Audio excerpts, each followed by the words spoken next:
یہ کینٹین کہاں ہے جی؟ وہ یونیورسٹی کے خوبصورت سبز گھاس پر ایک کتاب لیے بیٹھا تھا۔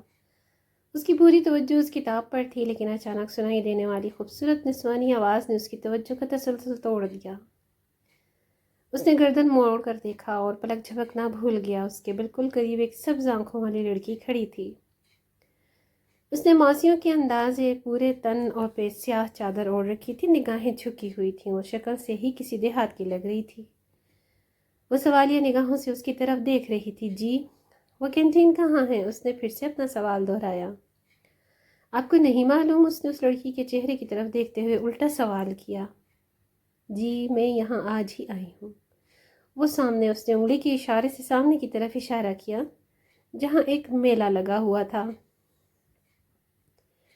اس نے محسوس کیا وہ لڑکی تھوڑی گھبرا گئی۔ وہ وہاں تو بہت رش ہے۔ اس کی زبان لڑکھڑائی۔ ہاں تو کیا ہوا؟ اس نے عام انداز میں کہا۔ جی وہاں تو بہت لڑکے کھڑے ہیں، میں کیسے جاؤں؟ اس نے اپنا مسئلہ بتایا۔ میں بھی تو لڑکا ہوں، میرے پاس آتے ہوئے ڈر نہیں لگا؟ اس نے دیکھا اس لڑکی کی نگاہیں مزید جھک گئیں۔ وہ جانے کے لیے واپس پلٹی جب اس نے اس لڑکی کو آواز دی۔ سنو جی، کیا لانا ہے مجھے بتائیں، میں لا کر دے دیتا ہوں۔ ایک بسکٹ اور ایک جوس۔ اس لڑکی نے اپنی مطلوبہ چیزوں کے نام بتائے اور اگلے ہی لمحے وہ اس لڑکی کی چیزیں لیے واپس آ رہا تھا۔ وہ اب بھی نظریں جھکائے کھڑی زمین پہ گھاس کو دیکھ رہی تھی۔ یہ لیں۔ اس نے جوس اور بسکٹ اس لڑکی کو تھما دی۔ جی شکریہ۔ کتنے پیسے ہوئے؟ کوئی بات نہیں، نہیں بتائیں پلیز۔ میری دادی کہتی ہیں کبھی کسی لڑکی سے پیسے نہیں لینے چاہیے۔ اس نے ادائے بے نیازی سے جواب دیا۔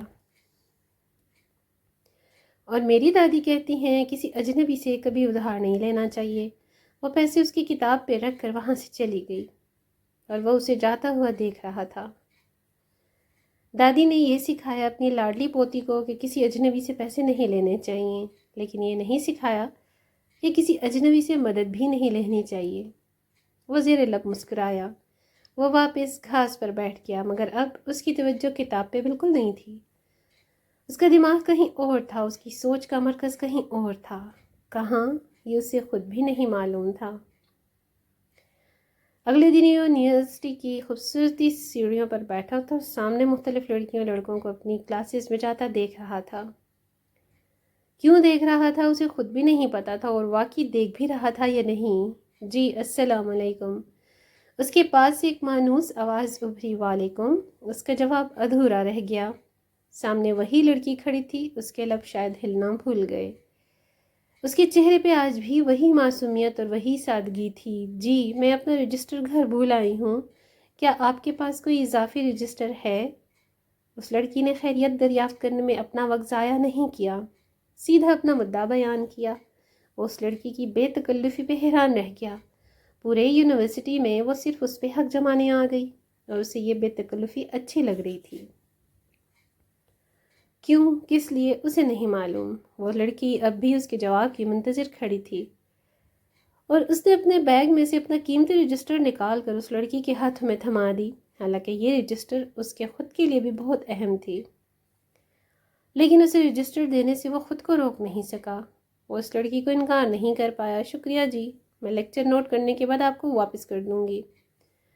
اسے کچھ سنائی نہیں دے رہا تھا، شاید اس کے سماعت سننے سے انکاری ہو گئے تھے۔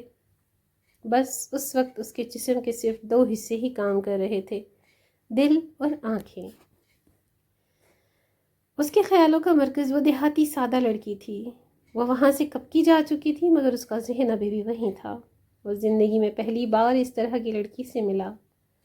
اس نے ہمیشہ فیشن زدہ میک اپ سے بھرپور لڑکیوں کو اپنے ارد گرد پایا، جو نئے نئے فیشن جدید کپڑے پہن کر مختلف ادائیں دکھاتی ہیں، مگر یہ لڑکی ان سب سے منفرد تھی، سب سے الگ۔ آج کے دور میں اتنے بڑے شہر کے اتنے بڑے یونیورسٹی میں اس طرح کی سادہ لڑکی واقعی اسے حیرت میں مبتلا کر رہی تھی۔ اور وہ روحل ابراہیم، جس نے آج تک کسی لڑکی کے بارے میں نہیں سوچا، جس کی کسی لڑکی تو کیا کسی لڑکے سے بھی کوئی خاص دوستی نہ تھی، وہ زندگی میں پہلی بار ایک دیہاتی سادہ لڑکی کے بارے میں سوچ رہا تھا۔ وہ اپنی غیر معمولی صلاحیتوں اور خوبصورتی سے ناواقف نہ تھا۔ وہ جانتا تھا وہ کتنی لڑکیوں کی سوچوں کا مرکز ہے اور کتنی لڑکیاں اس کے بارے میں باتیں کرتی ہیں۔ اسے معلوم تھا کہ وہ جہاں سے گزرتا ہے وہاں کھڑی لڑکیوں کے دلوں کی دھڑکن بے ترتیب ہونے لگتی ہے، مگر اس سب کے باوجود اس نے کبھی کسی لڑکی کو آنکھ اٹھا کر نہ دیکھا۔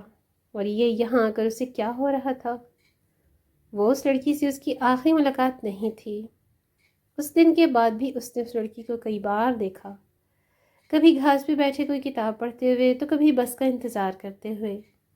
کئی بار اس کا دل چاہا جا کر اس لڑکی سے بات کرے، مگر کبھی خود میں اتنی ہمت ہی نہیں پیدا کر پایا۔ اسے نہیں معلوم اس کے اندر یہ خواہش کیوں پیدا ہو رہی ہے، مگر اس کا اپنے دل پہ زور نہیں رہا۔ اس کا دل دن بدن بے قابو ہوتا جا رہا تھا۔ اسے کیسے موقع کی تلاش تھی جب وہ اس لڑکی سے بات کر سکے، اور ایک دن اسے وہ موقع مل گیا، اس دن جب گرمی اپنے عروج پر تھی۔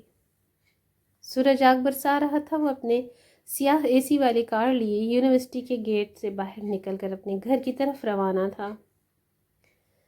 تھوڑی ہی فاصلے پہ اسے اس لڑکی کو وہ دکھائی دی۔ وہ وہاں کھڑی شاید بس کے انتظار میں کھڑی تھی۔